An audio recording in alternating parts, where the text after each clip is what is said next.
Ideme do Bratislavy, baby, tvoriť históriu. Ty si moja, baby girl.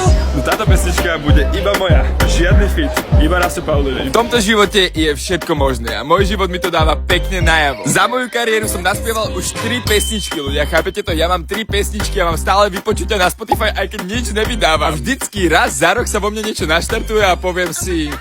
Ja musím spraviť nový letný hit. To iný, keď nie ja. To, že reperi a speváci vydávajú pesničky na dennej báze, to je síce super, ale ja som tu od toho, aby som ti ukázal, že aj obyčajný chalan, ktorý nevie písať texty, nevie spievať, dokáže spraviť bombu, ktorú bude počúvať celé Československo. Baby girl, stále mám na teba chuť. Ty si moja baby girl, na teba nechcem zabudnúť. Hroza, ale je to jedno, lebo o ten spev ani nejde. Ide o to, že prečo to robím. Celý život mi dávajú ľudia najavo, že vďaka ním som tam, kde som a bez nich by som to nedokázal. Nemôžeš spraviť pesničku, veď nevieš spievať, nejsi rapper. Nemôžeš mať vlastnú značku oblečenia, veď nejsi dizajner. Ale viete čo?